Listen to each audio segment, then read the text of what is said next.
part B.6, questions of quiz 1, part 2, 6 through 10.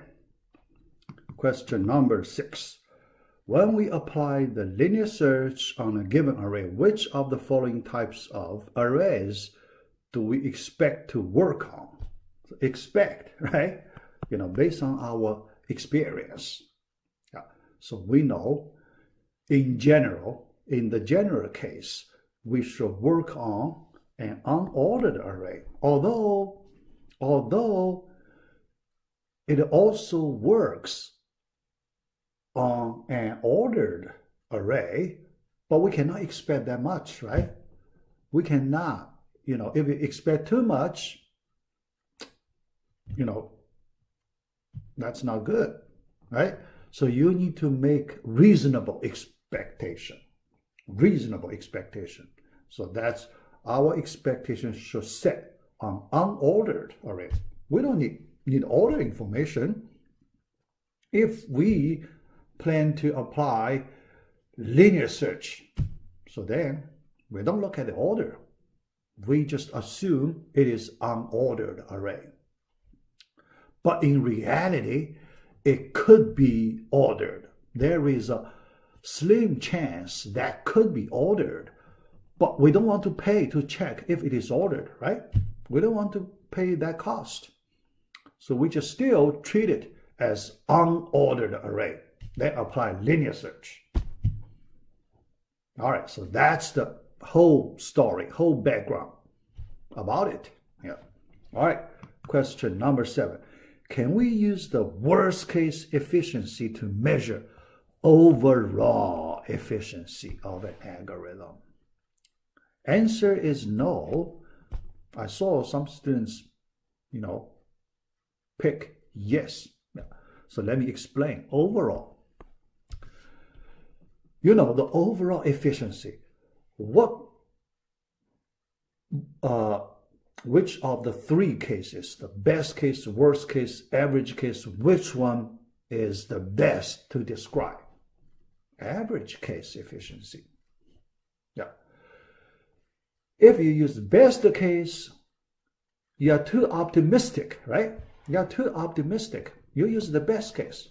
But most of the time, we cannot get that best case.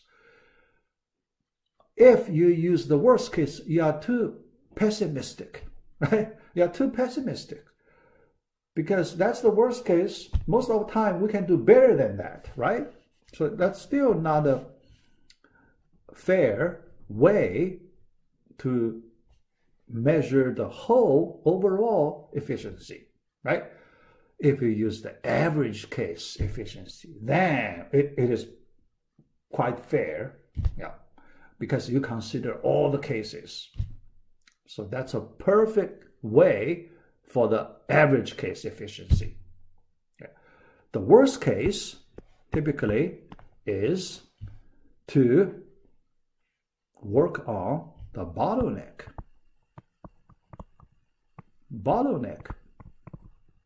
Yeah. Because if the worst case is too bad, then your algorithm has some pretty bad bottleneck. So under some situation, you want to avoid that kind of bad bottleneck, then you need to avoid some algorithm with extremely slow worst case. So worst case is for that situation. Okay? All right. Yeah. Next question, number 8. When we apply the linear search on an array with 12 elements, can we say that the average efficiency is 6 comparisons? Answer is no. Yeah. Answer is no, because if you take average, this case, apply linear search on array, 1, 2, 12, right? Yeah. And even more complicated, there is that, P, remember? Probability. Here, I didn't mention that probability situation, right? Even without consider that, just consider that equals 1 plus 12 divided by divided by 2, 6.5. Yeah. Here, there is one important thing I want to point out. Yeah. So one student told me he felt we should, because we need to use number comparison to measure efficiency, he thought we should use integers. So not 6.5 fractional part. It's not true for average case efficiency. For average case efficiency, we are allowed to use non-integer number as the answer. Because when we take average, in general, it won't be integer anymore. Yeah. Unlikely. Yeah. So we're allowed to do that. Worst case, best case must be integers. We know that. Because only one case must be integer. But average, you take average through large number of cases, you should expect to have non-integer answer. That's reasonable. Yeah. That's the only point I want to, give it you. Yeah. All right. Yeah. Number 9 first. Is it possible to show that some algorithm is optimal without exhausting all algorithms that solve the same problem? Yes. Yeah, without exhausting. Yes. Reason is find the key property. Can you find the key property? That all the algorithms must have it.